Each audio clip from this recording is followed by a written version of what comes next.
São 17 horas do dia 3 de maio, sábado, e o Trilhas da Democracia, Conjuntura, entra ao vivo para dialogar com o historiador, professor emérito de História Contemporânea da Universidade Federal Fluminense, Daniel Arão Reis, sobre o panorama internacional das forças de direita. Tudo bem, Daniel? Tudo bem, mais ou menos, né? As forças de direita estão avançando demais para a situação que está muito boa, em todo caso, né? Como sempre, nessa bancada virtual, camarada, companheiro Normando Rodrigues. Tudo bem, Normando? Tudo bem, Marco? Tudo bem, Daniel? Prazer estar aqui de novo. E vamos ver se a gente consegue, pelo menos, analisar as forças de direita para obstacularizar esse avanço de alguma forma, colocar alguns, preguinhos no caminho deles. Bom, nós estamos ao vivo e você que nos acompanha pode enviar o seu comentário, as suas perguntas pelo chat, que serão lidos no momento oportuno.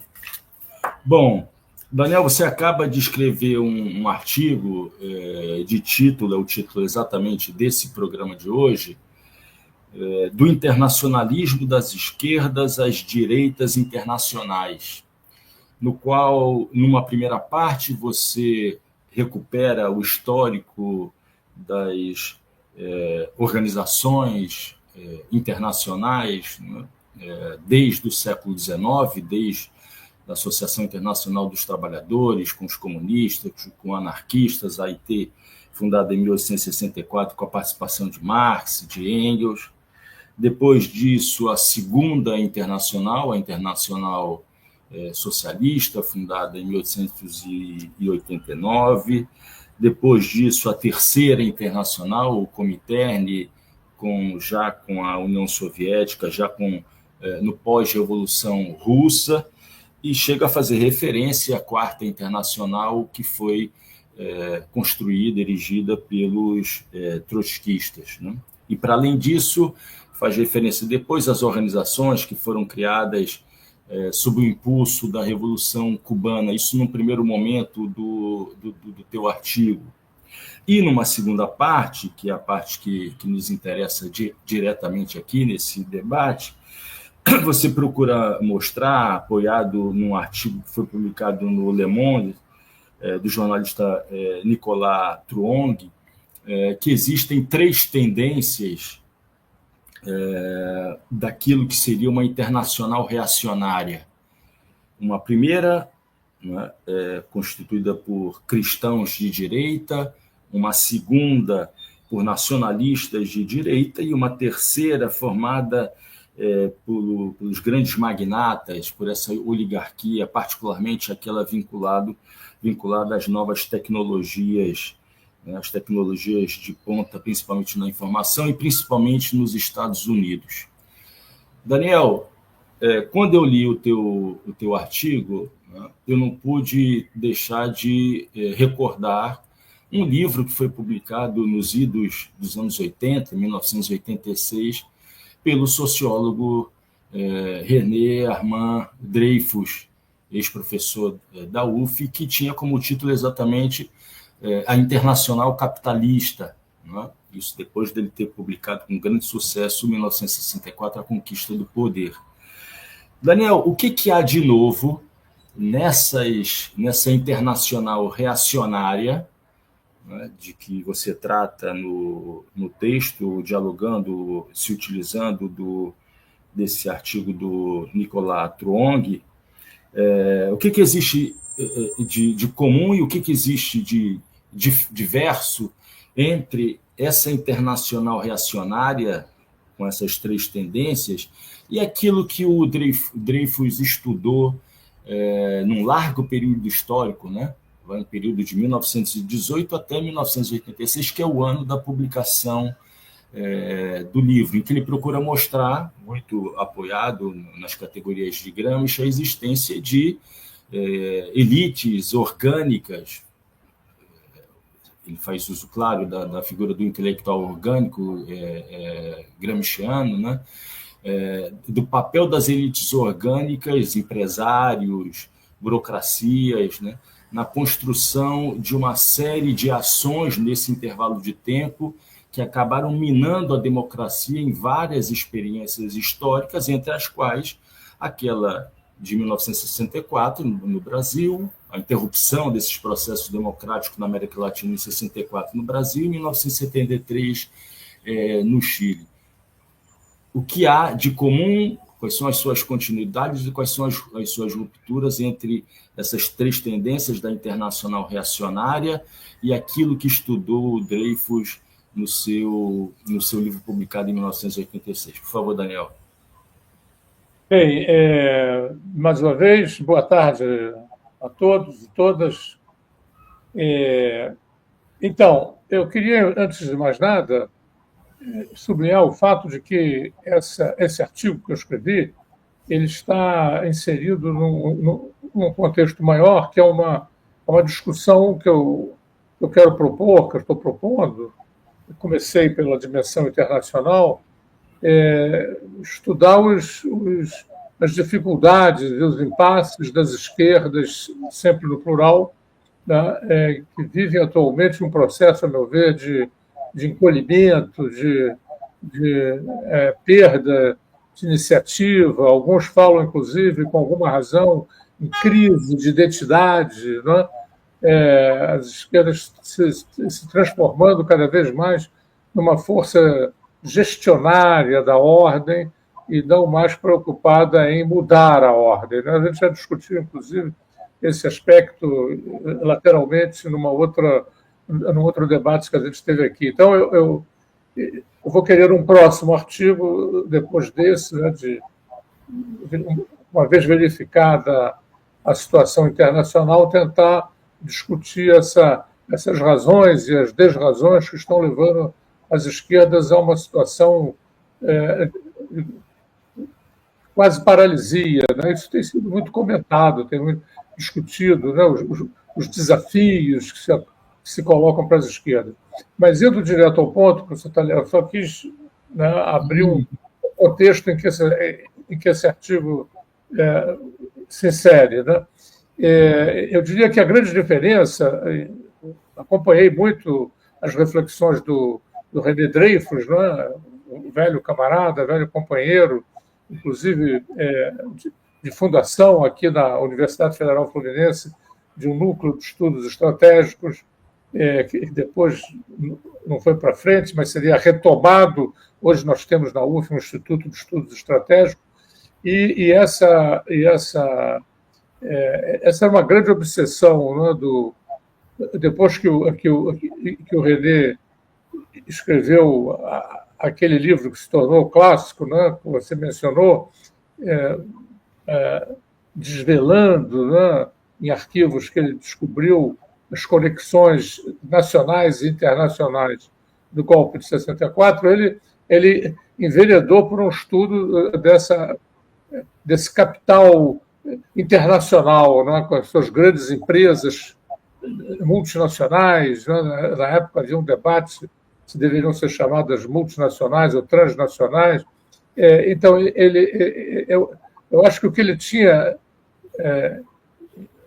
em comum com a minha atual reflexão, e que não é só minha, evidentemente, ela perpassa por muitos intelectuais, alguns já citados aí no artigo, né? Quer dizer, essa ideia de apanhar a internacionalização daquelas forças conservadoras que lutam pela manutenção e reprodução ampliada da hegemonia do capital e do capitalismo em todo o mundo.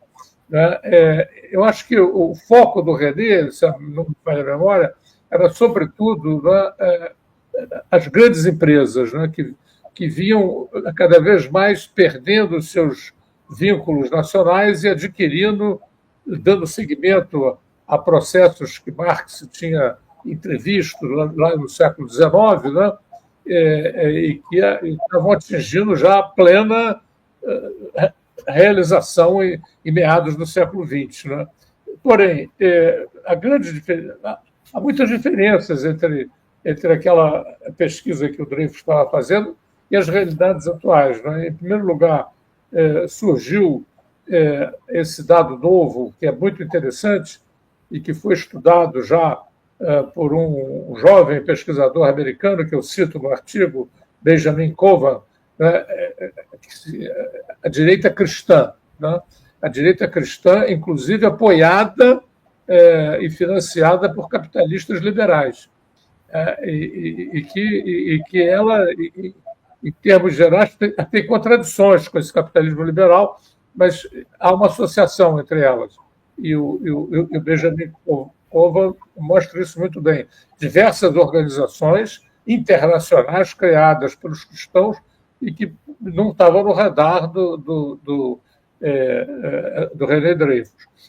Uma outra força que também, salvo engano, na minha memória, não entrava no radar do René Dreyfus foi essa ascensão fulgurante, né, das direitas, das extremas direitas europeias, né, com a formulação do que eles chamam lá, a partir da experiência da Hungria, né, com Viktor Orbán, a democracia iliberal, né, que se apoia, inclusive, e que está articulada, também estava fora do radar do René, porque ainda não existia, essa articulação dessa extrema-direita europeia com o Putin, com o Vladimir Putin, né, que foi um líder, enfim, é um líder incontestável da Rússia e que a partir de meados da primeira década do século XXI, começou a tomar uma orientação ultranacionalista, né? E isso, inclusive, viabilizou, né? Se num primeiro momento ele apoiava a extrema-direita europeia apenas num sentido instrumental, né? No sentido de desagregar a União Europeia, né? A grande bandeira das direitas europeias, das extremas direitas europeias, é a bandeira da Europa das Nações, né? Contra a União Europeia integrada, restabelecer a Europa das Nações, com articulações internacionais, mas com a plena recuperação da soberania dos Estados nacionais, que tem perdido margens importantes de sua soberania para a comunidade europeia. Então, o Putin vai, num primeiro momento, estimular essas extremas-direitas apenas com esse sentido de desintegrar a União Europeia, mas, a partir de um certo momento, meados da primeira década do século XXI, quando ele começa a se radicalizar pela direita, né, ele vai haver uma grande articulação dessas forças, que faz também um nexo com a direita cristã, né, que é o questionamento de todos esses avanços, né, o chamado wokeismo, né, todos esses avanços promovidos e propiciados pelas lutas antirracistas, pela afirmação do movimento das mulheres, né, o que eles chamam a ideologia de gênero, e também uma outra série de conquistas do ponto de vista das relações pessoais, dos comportamentos pessoais, da liberação das relações sexuais. A direita putiniana, né, da extrema-direita, onde se destaca o filósofo Alexander Dugin, né, ele tem muita aproximação com essa extrema-direita cristã, no sentido de negar, inclusive, humanidade, né, às esquerdas que se colocam de maneira muito, às vezes, cacofônica, né, porque elas não têm um partido único, longe disso, mas, enfim, e que registram todos esses avanços aí e que se prolongaram a partir de uma pauta recolocada pelo movimento dos anos 60, já era antiga, mas muito minoritária na sociedade, foi reacionada pelo movimento dos anos 60 e de lá para cá tem crescido muito em toda parte. Eles criaram essa palavra woke, né, para designar toda essa galáxia, né, de forças que tenta questionar as tradições monogâmicas, né, as tradições heterodominantes, né, masculinas. Né? Então, isso tudo, a liberação dos gays, né, os movimentos dos gays, que a gente tem aqui no Brasil, as paradas gays. Então, isso tudo vem abalando muito essa gente, né, e se tornando um polo de aglutinação. Isso também não estava no foco do René Dreyfus. E, finalmente, essa terceira força, que é mais recente, que não poderia também estar no foco, porque corresponde a um aprofundamento da revolução informática, né, ou mediática, que é a constituição desses imensos monopólios. O René trabalhava com grandes monopólios na época, né, mas nada que se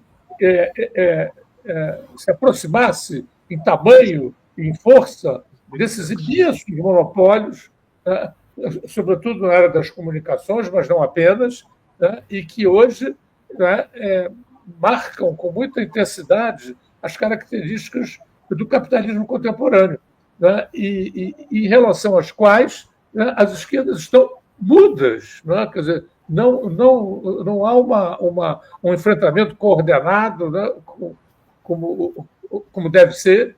Né? Então, o que eu levanto no artigo, me apoiando em outras reflexões, evidentemente, é essa articulação, né, que está ainda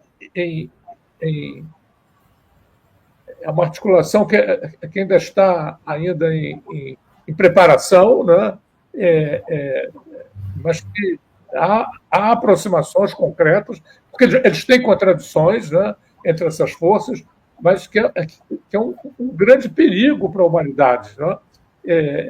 Aqui no Brasil já é visível a articulação entre os ultraliberais lá da Faria Lima e os cristãos radicais, não é? Embora com universos de referência distintos, né, já se encontraram no apoio à candidatura a Bolsonaro, em certo momento, né? Depois houve um certo afastamento, mas há até agora essa possibilidade de um novo rearranjo entre essas forças. Então, você tem um quadro internacional extremamente preocupante, porque enquanto que essas forças vão ganhando tração, vão ganhando dinamismo, não é? E em contraposição, não é?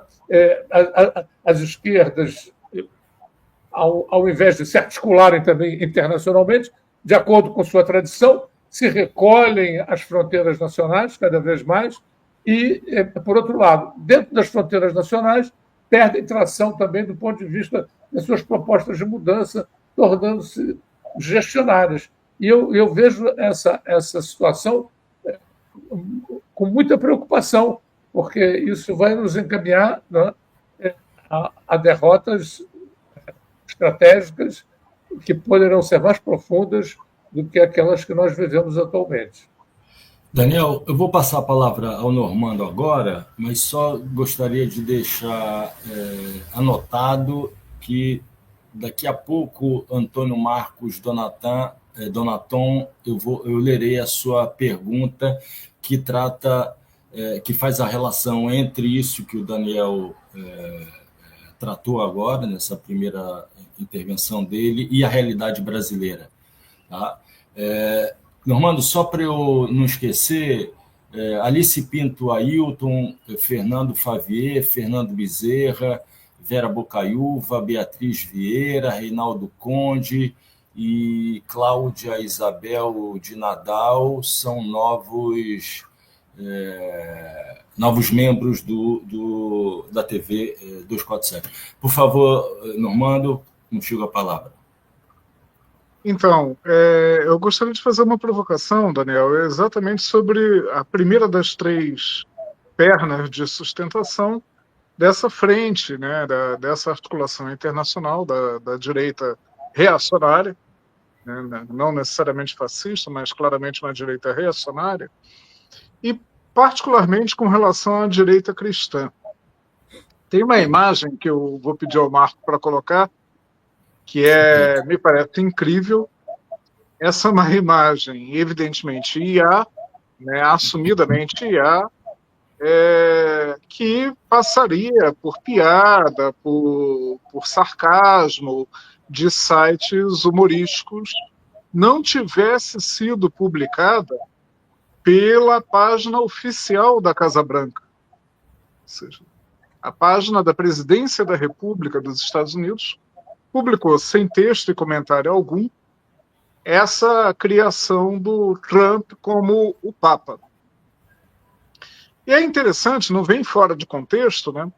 Essa imagem ela vem passando um recado, né?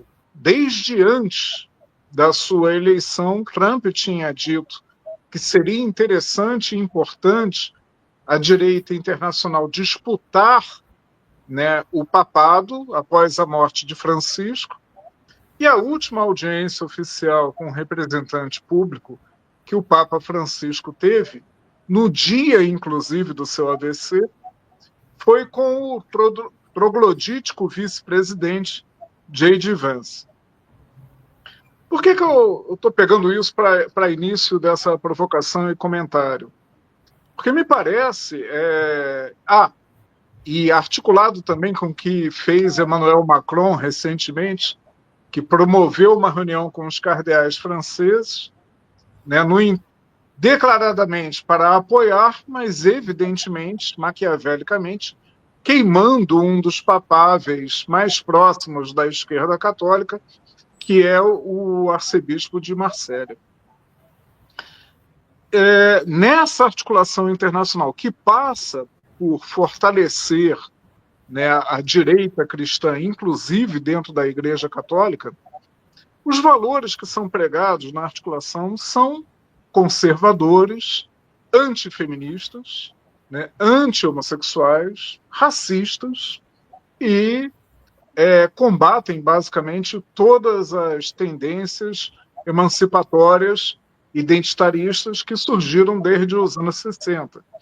Tendências que, lembrando o professor Hobsbawm, né, são destituídas de potencial transformador se não se articularem com aspectos universalistas, né? Mas, enfim, incomodam.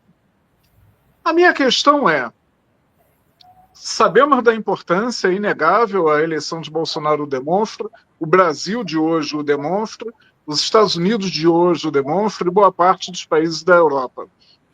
Mas, considerando a nossa sociedade atual extremamente complexa, um complexo de complexos, em que esses grupos passaram a ter voz ativa, tornaram-se, de certa forma, sujeitos históricos das suas próprias trajetórias.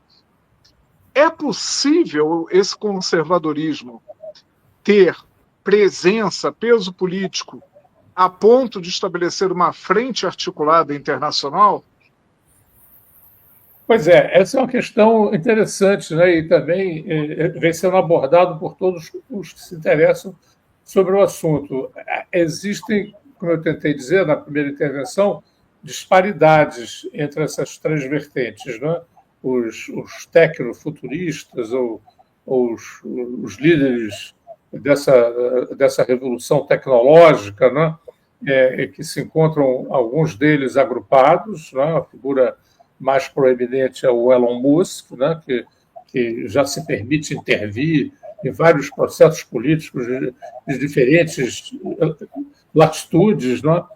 Bom, e os outros também, embora menos vibrantes, né? Eles estão participando ativamente, né? A gente sabe perfeitamente que esses algoritmos que regem os debates e as interlocuções nessas redes, né? São programados, né? E essas, sem entrar em reflexões aí conspiracionistas, né? É evidente que do ponto de vista do socialismo, do ponto de vista das classes populares, é uma aberração uma empresa que tem 4,5 bilhões de clientes pertencer a uma pessoa só, ou uma família. Né? É preciso resgatar toda a crítica antimonopolista, que mesmo nos países capitalistas impunha limites, até os anos 80, 90, impunha limites aos monopólios, aos trusts, aos grandes conglomerados, e depois essas restrições foram praticamente abolidas em toda parte, e, embora algumas ainda permaneçam, né, mas foram abolidas quase em toda parte, e isso propiciou um avanço descomunal dessas forças. Então, entre essas forças, né, o cristianismo conservador e a extrema-direita europeia, nacional, que tem também expressões fora da Europa, né? A Turquia, do Erdogan, tem lá o líder Modi, lá na Índia, né? São expressões de uma direita nacionalista muito forte. Então, quer dizer, há contradições entre essas forças, porém, há também interesses comuns, né? Interesses comuns. E o cristianismo conservador, ele não necessariamente é reacionário, no sentido próprio da palavra.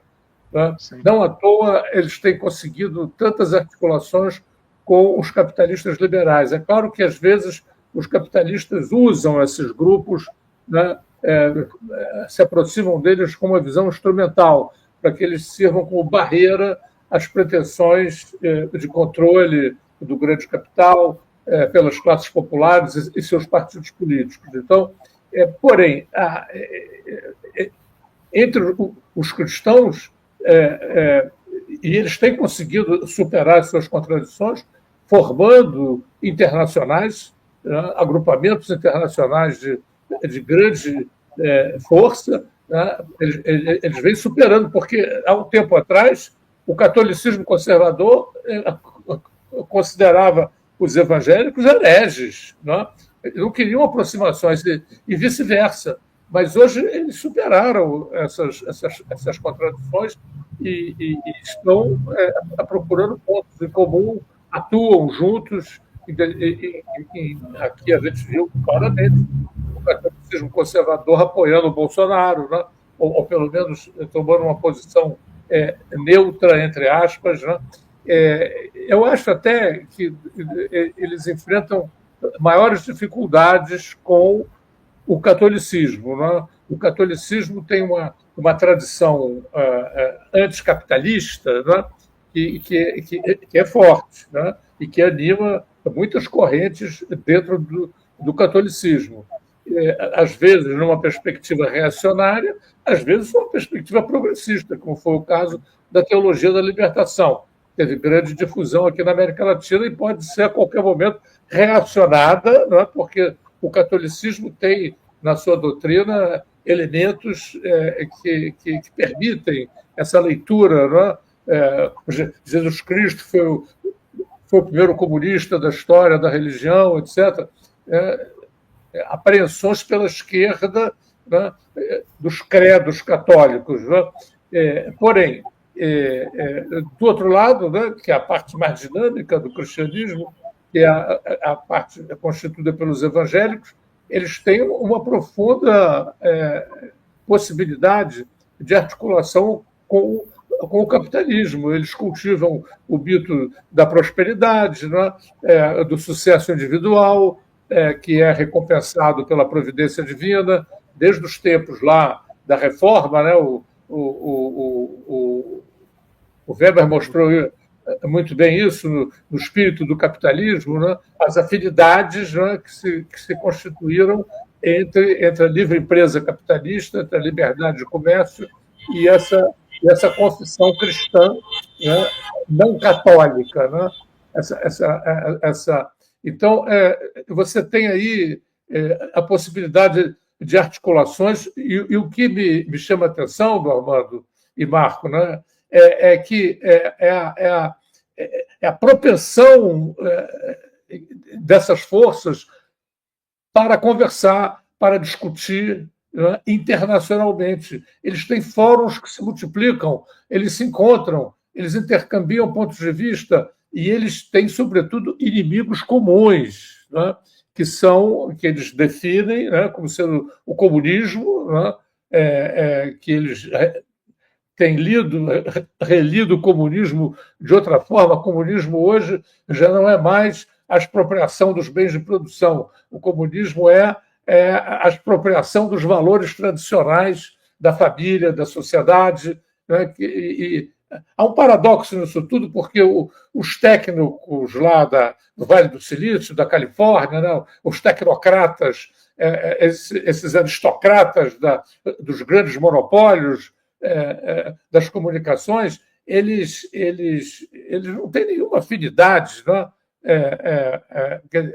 Eu diria que eles não são animados por nenhum espírito religioso, né? Mas eles percebem claramente nessa gente, né, aliados possíveis, inclusive eles instrumentalizam esses grupos, né?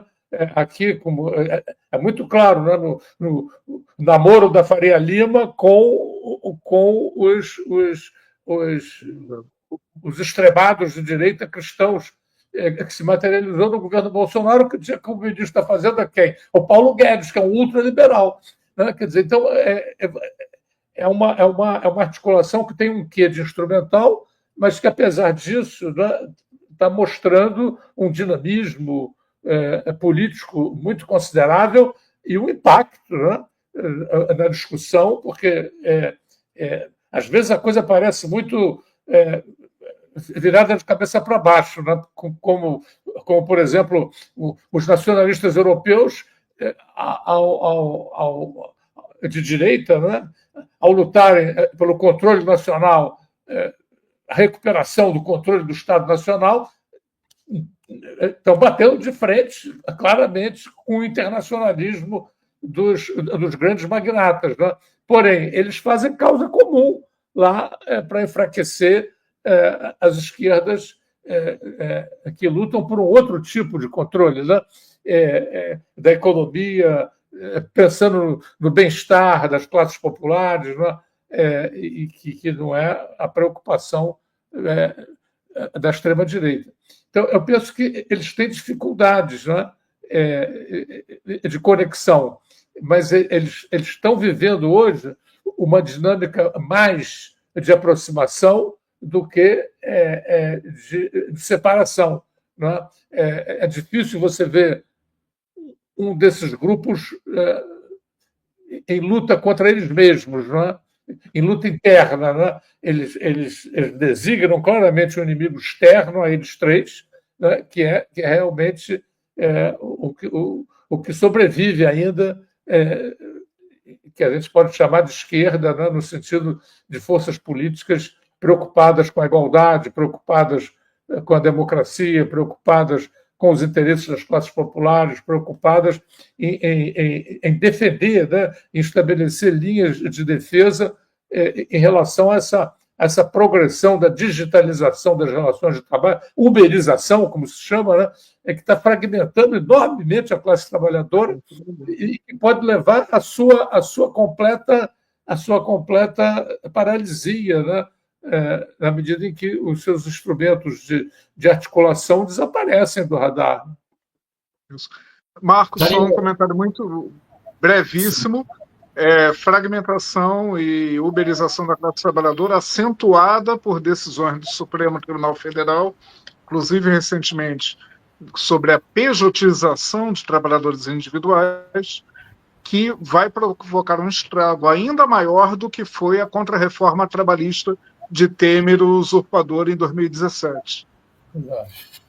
Daniel, eu prometi, eis a pergunta do Antônio Marcos Donaton, eu vou exibi-la e depois vou ampliar um pouco o enunciado da pergunta. Eis a pergunta: qual o tamanho da culpa da esquerda em relação ao avanço da extrema-direita no Brasil? Quer dizer, o Antônio Marcos não apenas introduz esse elemento da esquerda, que está presente desde o início dessa nossa discussão, mas vincula o avanço da extrema-direita às responsabilidades da esquerda e nos chamando à realidade brasileira. Muito obrigado, Marcos, Antônio Marcos. Daniel, você fala na conclusão do teu artigo de uma crise de identidade das esquerdas. Quer dizer, vamos pensar que, pelo menos desde 1989, existe uma crise profunda de identidade que incide não apenas com os segmentos, as frações comunistas da esquerda, mas também na social-democracia. A social-democracia também foi junto, acompanhou fortemente essa crise de identidade. Se a gente olha para o campo da direita, me parece que, seja a direita liberal, seja a direita neofascista, conseguiram recuperar aquilo que havia sido, por um lado, a crise do liberalismo no final do século XIX, e, por outro lado, a derrocada do nazismo, do fascismo. Estamos prestes aí, estamos entrando nas comemorações dos 80 anos, né, da derrocada do nazismo, do fascismo, o fim da Segunda Guerra Mundial. Mas, voltando, me parece que a direita, as direitas, nessa passagem do século XX para o século XXI, da passagem dos anos 70 para os anos 80 até a atualidade, conseguiram construir essa identidade. Isso ficou muito mais claro nesses 25 anos que nós já temos, esse quarto de século que nós já temos, né, nesse século XXI. Eu me recordo agora do livro do Bobbio, Esquerda e Direita, que foi publicado em 1994, a primeira versão, né, italiana, né? Ela foi publicada logo depois, um ano depois, no Brasil. E a definição da tipologia construída pelo Bobbio gira em torno apenas de dois elementos, liberdade e igualdade, para ele construir uma direita e esquerda moderada, uma direita e uma esquerda radicais, autoritárias, né? A introdução desse elemento, existem alguns comentários aqui que são os elementos vinculados ao reconhecimento do direito à diversidade, né, de vários segmentos, né? Eu não sou muito simpático, já falei isso outras vezes aqui, não sou muito simpático com a expressão identitarismo. Acho que são direitos humanos para uma particularidade que sempre foi excluída do campo dos próprios direitos humanos, né? A entrada desse elemento da diversidade dentro do cenário da esquerda, ou seja, se deslocando até mesmo das reflexões do Bobbio, não acrescentaram, numa crise de identidade que já existia, um elemento a mais dessa perda desse horizonte do que é ser esquerda hoje, e nessa esteira a extrema-direita não teria localizado exatamente o espaço propício para avançar na construção e na revalidação da sua identidade autoritária? Sem dúvida. O que acontece é o seguinte, Marco, essa crise da identidade das esquerdas, como você bem mencionou, ela começa ali a partir da desagregação, né, do socialismo, né? Era uma árvore. Alguém fez essa metáfora na época, eu gostei muito. Embora muitas esquerdas criticassem o socialismo soviético e aquela farsa de democracia popular que existia na Europa Central, né, apesar disso, né, alguém fez essa metáfora. Era uma árvore tão frondosa que, quando ela caiu, ela levou com ela outros que estavam ao lado, que eram menos expressivos, que tinham identidade própria, mas foram arrastados juntos, né? E isso criou uma situação de uma certa desorientação. Por outro lado, em vários países e sociedades, como aqui no Brasil, abriram-se brechas institucionais através das quais as esquerdas puderam aceder apostos importantes das instituições políticas. Né? Elas tinham, na época, a ideia de usar esses postos, esses instrumentos, para mudar a favor dos interesses populares o quadro geral econômico e social. O interessante e preocupante é, no entanto, perceber que elas foram sendo capturadas por essas instituições num processo análogo ao que tinha havido já na Europa no início do século XX e depois da Segunda Guerra Mundial. Né? As instituições se abrem e as esquerdas entram nelas e são capturados por elas e acabam se tornando gestionários da ordem, e na medida em que essa ordem passa a ser questionada, né, eles vão se apresentando não mais como aqueles que querem mudar a ordem, mas como aqueles que são responsáveis pela ordem. Isso é visível, por exemplo, nos ataques coordenados, né, que os cristãos de direita, os ultraliberais, né, e o Globo fazem contra o Lula agora. Quer dizer, ele é acusado, né, como responsável pela ordem, quando os responsáveis pela ordem são os caras que estão atacando eles. Né? É um paradoxo, e a coisa toma tal dinamismo, né, que você vê, agora eu vi, nessa última campanha eleitoral, muita gente defendendo o voto no Lula em nome da estabilidade. Se o Bolsonaro vier, vai ser um caos. Quer dizer, um discurso que era antes da direita contra a esquerda aqui mesmo no Brasil, nos anos 90, se falava muito. Se o Lula tomar o poder, vai ser um caos no Brasil e tal. Isso é um discurso tradicional e muito consequente das forças conservadoras, né, que tentam suscitar o medo das pessoas. Né? E esse agora é o discurso que a esquerda faz. Né? Ela mete medo, não votem no Bolsonaro, porque o Bolsonaro é o caos. Né? Então, você tem um processo muito complexo. Eu não uso, para responder a questão aí do nosso interlocutor, né, a palavra culpa. Né? Eu faço história social. Né? Desde sempre eu faço história social. Eu evito pegar os líderes políticos ou os partidos como bodes expiatórios. Eles são expressão de uma sociedade. É impossível imaginar tudo isso que aconteceu nas esquerdas brasileiras, né, e em outras partes do mundo, tornando-se cada vez mais gestionárias da ordem, sem o contexto social de um enfraquecimento radical das camadas populares, de suas organizações, da sua capacidade de luta, que independe de governos e partidos, tem um dinamismo próprio. Né?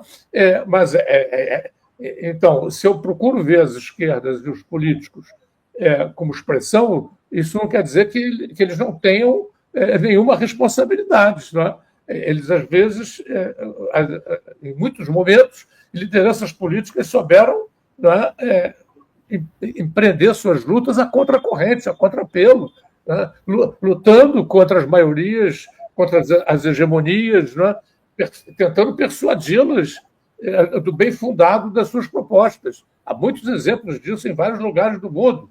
Né, de lideranças que não arredaram pé de sua posição, mesmo em minoria. E as próprias extremas-direitas, né, que foram minorias em determinados momentos e que hoje estão disputando a maioria e às vezes ganham, né, como foi o caso do Milei lá na Argentina. Né, e o que você nota, né, como é o nome mesmo da pessoa que fez a pergunta aí? Antônio Marcos. Marcos, né? Antônio Marcos Donatão. Antônio Marcos. Então, Antônio Marcos, o que a gente nota é exatamente que esse processo, né, que vai levando as esquerdas a uma atitude de defesa, né, de defesa da ordem, em vez de perdendo aquela posição que elas tinham. E essa coisa é muito visível no plano internacional. Aqui na América Latina, a gente tinha o Fórum de São Paulo, né, que tentou ser uma espécie de coordenação internacional, mas nunca ganhou uma força considerável, apesar da histeria da extrema-direita, né, de achar que o Fórum de São Paulo era um centro conspirativo todo-poderoso. Ao contrário, né, foi sempre muito fraco e as lideranças políticas nunca deram a ele a importância que ele merecia, né? E pronto, e que hoje é uma articulação marginal, né? E você tem, então, e isso eu tento chamar atenção para isso no artigo, né? Você tem processos que chegam a um ponto, né? A chamada globalização, né? A radicalização extrema da internacionalização do capital, né? Enquanto que as esquerdas vão se recolhendo cada vez mais dentro das fronteiras nacionais, né? Então, essas grandes companhias internacionais, elas estão sendo hoje muito mais questionadas por juízes, por procuradores, por organizações não governamentais, do que por partidos políticos de esquerda, que tiraram do radar delas, né? Quem questiona o Musk aqui no Brasil é o Xandão, do Supremo Tribunal Federal. Né? Os partidos políticos de esquerda não têm nenhum programa, uma plataforma de controle dessas companhias, como está se fazendo agora já na Europa. Na Austrália foi aprovado por iniciativa de procuradores, de juízes, né? Na medida em que essas companhias pisoteiam alegremente os direitos das pessoas, né? A privacidade, a sua condição de formar, eles depredam, eles apodrecem o cérebro das pessoas, até as crianças ficam indefesas diante disso. E eles não querem saber. Pô. E as esquerdas, em vez de reagirem quanto a isso, apresentarem um programa de controle sobre essas. E propor, inclusive, em termos mais a longo prazo, a expropriação. Essas companhias têm que ser públicas, não podem nem pertencer a capitalistas privados, nem ao Estado. Né? Porque se pertencerem ao Estado, o Estado, a gente vai passar como na China. Né? O Estado ali define o que as pessoas vão fazer e vão ouvir. Né? Não há nenhuma liberdade de expressão. As pessoas ficam nessa bajulação dos chineses e do poder político chinês, entendeu? E sem se preocupar que ali é uma ditadura política, né? Muito rigorosa, né? E que é muito seletiva também, né? Não está reprimindo todo mundo assim, de maneira indiscriminada. Há margens de liberdade acadêmica, margens de liberdade de opinião. Você não pode pôr em questão a chefia do poder pelo Partido Comunista, nem muito menos a figura excelsa, né, do Xi Jinping. Então, eles controlam ali a internet. Né? Os grandes trusts americanos não mandam ali, mas quem manda é o Estado. E se o Estado não quer que as coisas circulem, não circulem. Pediram ali à inteligência artificial que os chineses criaram o que ela tinha a dizer a respeito do massacre da Praça da Paz Celestial. A inteligência artificial pensou assim uns minutinhos e disse: eu acho melhor mudar de assunto. Só aproveitar, Daniel, que você falou. As pessoas acharam grande vitória dos chineses. Pô, mas que vitória é essa do ponto de vista democrático? É nula a vitória, porque é uma vitória tecnológica, sem dúvida, né? É interessante, porque faz uma concorrência com os americanos, porém, né, em termos democráticos, é nulo. Né? É um cérebro artificial que não responde a questões que interferem com os interesses do Estado e do governo. Né? Então, você tem uma situação hoje extraordinariamente complexa e muito difícil. Eu acho que a gente não deve ser levado a escolher bodes expiatórios, né? Como, por exemplo, quando houve lá a derrocada da Segunda Internacional, né, em que os bolcheviques e o Lenin foi a traição da social-democracia internacional. Não quiseram estudar o movimento de apoio à guerra, que tinha raízes profundas nas classes populares, o nacionalismo. A história não se faz com culpa nem traições, né, Daniel? Os trotskistas também abusaram muito disso, né? A crise da direção. Se houvesse uma direção, as coisas seriam diferentes. Pô, mas se não há... lembra aquele general que foi encarregado pelo czar para reprimir a insurreição de fevereiro na Rússia, né? Que ele dissesse, se eu tivesse um regimento, eu derrubava essa insurreição. Aí nunca passou pela cabeça dele, mas por que ele não tinha nenhum regimento? Quer dizer, então, Daniel, só para não... críticas, né, aos líderes políticos, sem deixar de considerar sua responsabilidade, evidentemente. Só fazer um convite a quem nos acompanha agora, já que o Daniel tratou da China, a um debate que está rolando agora no site A Terra é Redonda. Sexta saiu um artigo do professor Valério Arcari, que é o nosso convidado de amanhã, no Trilhas da Democracia, escrevendo sobre a excepcionalidade chinesa, e esse artigo foi respondido pelo Elias Jabbour, professor da UERJ. Então, quem tiver interesse em entrar em contato com um debate no campo da esquerda sobre os caminhos seguidos pela China e também pelas esquerdas brasileiras, eu recomendo esses 2 artigos que agora saíram nos últimos dias no site A Terra Redonda. Normando, apareceram algumas perguntas aqui, mas eu vou ler as perguntas porque convocam a experiência, não apenas como historiador, mas a experiência política do Daniel. Eu vou só fazer a leitura e depois te passo a palavra para fazer a tua última provocação. Uma mensagem da Vassum Crisso, que é uma pergunta: éramos mais politizados durante a ditadura que hoje ou nos rendemos junto com a derrocada dos sindicatos imposta pelo Estado brasileiro, entre parênteses, Temer? E um super chat do Antônio Marcos Donaton, de novo, o Antônio Marcos Donaton. Daniel, vejo muita passividade, sou filiado ao PT, a desmobilização é preocupante, é um comentário. Normando, tu faz a sua provocação e Daniel depois arremata o programa de hoje, lembrando desses 2 comentários que apontam na mesma direção, né? Se éramos mais politizados durante a ditadura, significa que hoje se vive um processo de despolitização e de passividade, que foi a segunda questão do Antônio Marcos Donaton. Por favor, Normando. Eu vou evitar a provocação do nunca fomos tão felizes, né, porque acho que cada era tem o seu grau de politização, mas vou colocar uma outra imagem, além da árvore frondosa que arrastou as demais, que não pude deixar de pensar que nós que cavalgávamos a tempestade, agora corremos para a marquise para nos abrigar, né, e defendermos a estrutura do prédio, né, o que é muito ruim.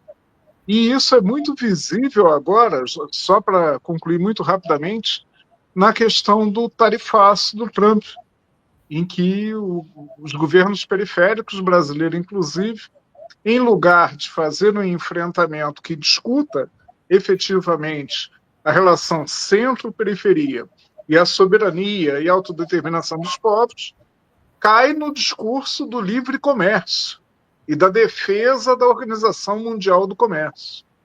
Quer dizer, me parece que estamos muito perdidos.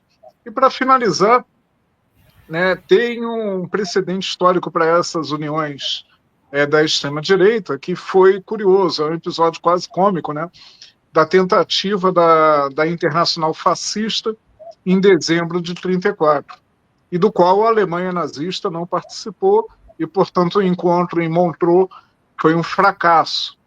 Não participou porque a Itália e a Alemanha tinham diferenças a partir da tentativa do golpe de Estado, né, em julho, na Áustria, em que um governo fascista, né, mais nacionalista e anti-alemão foi deposto, o chanceler assassinado, por forças patrocinadas pela Alemanha de Hitler.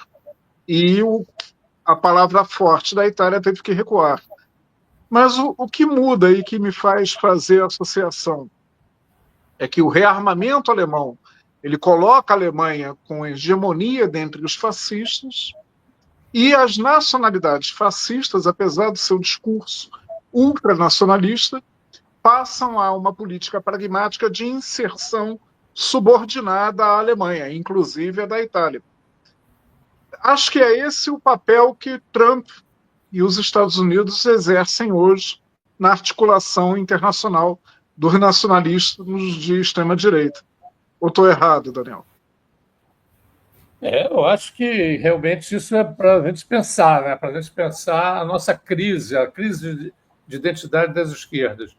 Eu gostaria de responder a questão, né? Eu acho que havia ali, na época da ditadura, uma condição, paradoxalmente, mais favorável à luta, né? Porque havia um inimigo comum, né? Que era a ditadura, e isso permitia a união de matizes bem diferenciados, né? Todos eles interessados no restabelecimento das liberdades democráticas. Porém, a verdade é que nos anos 80, né, quando a ditadura já estava realmente sendo ultrapassada, né, a coisa só ia se consolidar com a Constituição de 88, porém, ali nesse período, né, entre 79, quando foram revogados os atos institucionais e a Constituição, a gente não tinha uma democracia, não tinha uma Constituição democrática, mas já não tinha também uma ditadura. A gente tinha liberdade de organização partidária, liberdade de imprensa, autonomia dos juízes. E aí se formou um grupo de partidos de esquerda, alguns restabelecidos já há muito tempo, né? Outros inovadores, como a coisa do PT, e eles todos eram animados por uma perspectiva de mudança da sociedade brasileira, a favor de uma perspectiva radicalmente contra a desigualdade social. Então, você tinha uma esperança muito grande, disseminada na sociedade brasileira, de que, sem a ditadura, a democracia brasileira conseguiria mudar a fisionomia do país. Isso não foi possível. Né? Quer dizer, houve alguns avanços, né, que a gente não pode negligenciar, porém, acabaram as esquerdas assumindo esse papel, né, de gestores da ordem vigente, gestores com o olhar dirigido para os interesses das classes populares, mas, fundamentalmente, cada vez mais identificados pela sociedade como gestores, como outros gestores quaisquer. Né? E isso é que precisa ser realmente superado. E, para isso, é mais do que necessário a gente entender isso que o outro interlocutor levantou, que é a coisa da desmobilização, né? Da precarização, da atomização do trabalho. Isso é um fenômeno universal, né? Alguns países escapam pela sua tradição de luta, como a França, né? Mas, de modo geral, você tem uma situação que é a base social dessa crise de identidade da esquerda. Essa crise não vem do nada, né? E é preciso que realmente as esquerdas retomem a sua militância, né, junto à sociedade, que era um outro patrimônio que as esquerdas tinham e deixaram de ter, né, que é essa coisa de você estar junto com o povo, escutando o povo. Hoje, a gente já mencionou isso aqui, quem hoje está junto com o povo, lutando com o povo, são os pastores evangélicos. Né? Não são mais os militantes de esquerda. Então, isso tudo, mas o que me parece importantíssimo é a gente recuperar também essa tradição internacional. Gente, no fim do século XIX, sem internet, sem televisão, sem telefone, havia manifestações conjuntas pela jornada de trabalho de 8 horas. Jornada de 8 horas que está sendo discutida aqui no Brasil agora, 100 anos depois, né? 8 horas de trabalho, era triplo 8. 8 horas para trabalhar, 8 horas para descansar, 8 horas para fazer o que a gente quer fazer. Né? Era triplo 8. Isso era uma palavra de ordem que acionava greves comuns, acionava passeatas comuns em vários estados europeus, nos Estados Unidos, etc. Né? O dia 1º de maio, que a gente acabou de festejar aqui, né, e que o mundo todo festeja, foi uma criação dessa época, da luta dos trabalhadores norte-americanos em Chicago. Né? Então, e você veja a enormidade dessa coisa. ainda há capitalistas e jornalistas a seu soldo que dizem a gente não pode ir para as 8 horas de trabalho porque, né, as empresas vão falir. Eles sempre falam isso, né? Todo o progresso, já lá atrás, quando se falava nisso, também diziam que o capitalismo ia falir com as 8 horas. Então, vocês vejam, né? Havia articulações internacionais, os anarquistas tinham articulações internacionais, os socialistas tinham articulações internacionais. E se a gente não recuperar esse nível de articulação, vai ser vão. Não dá para lutar com o capitalismo da maneira como ele se organiza atualmente dentro das fronteiras nacionais. A luta tem que ser travada dentro das fronteiras nacionais, evidentemente, mas sem articulação internacional é inútil, porque os homens estão articulados internacionalmente, estão formando internacionais, tem partidos internacionais, tem associações e organizações internacionais. Você vai querer lutar contra eles só dentro das fronteiras, mesmo num Estado grande como é o Brasil, vai lutar dentro das fronteiras? Não tem futuro. Né? Então, eu penso que a gente tem que travar simultaneamente, né? Eu termino aqui, de um lado, recuperar essa dimensão internacional da luta anticapitalistas, colocar no radar os grandes monopólios, né? Tem que acabar, o mundo não pode ser governado por esses grandes monopólios. As pessoas tratam essas coisas como se fossem naturais, como se fosse o dia e a noite, entendeu? Eles estão aí, vão ficar, né? E fica todo mundo lá no Facebook e tal, né? Quer dizer, como tem que fazer, porque você não pode ficar independentemente disso, mas você tem que lutar contra isso, né? Lutar contra isso. E no nível dos territórios nacionais, se reinventar para redescobrir uma pauta de transformações, uma pauta de mudanças. E se você não tiver maioria para essa pauta de mudanças, a gente vai para a oposição, que não adianta. Né? Já o velho revolucionário dizia, se um partido assume o poder sem base social, ele vai fazer a política da classe inimiga dele. Né? Não adianta você ter presidentes e governadores para fazer a política dos homens. Então, deixa os homens governarem e a gente vai para a oposição, né? Com uma proposta de mudança, para que quando a gente chegue ao poder, a gente faça uma mudança. Né? Essa acho que foi a grande lição do Salvador Allende no Chile. Lutou numa primeira eleição, perdeu, foi para a segunda, perdeu, foi para a terceira e ganhou, né? Com um programa que se radicalizava a cada momento eleitoral, sem medo de perder a maioria, porque para ganhar a maioria com o Lira, para fazer o quê exatamente? Né? É a política do Lira? Então, para que a gente vai se prestar a isso? Eu acho que esses são os dois grandes desafios. Internacionalmente, recuperar a vocação internacionalista das esquerdas e, nacionalmente, né, formular plataformas de mudanças, né? De mudanças a favor dos interesses populares. Muito bem, Danilo. Chegamos ao nosso limite aqui, ao nosso teto. Um abraço, boa noite de sábado para você, Daniel. Até o próximo mês, até junho. Normando, boa noite de sábado para todos que nos acompanham até agora. São quase 600 aparelhos conectados, nos acompanhando. E não percam amanhã às 15 horas, outra vez ao vivo, um diálogo que vai dar continuidade a esse que foi iniciado hoje e que tem como título exatamente Bolsonarismo. O bolsonarismo não está na UTI, com o historiador Valério Arcari. Um grande abraço a vocês que nos acompanham e vamos lá. Vamos aproveitar a noite de sábado. Um grande abraço. Tchau. Até. Um grande abraço. Obrigado, hein?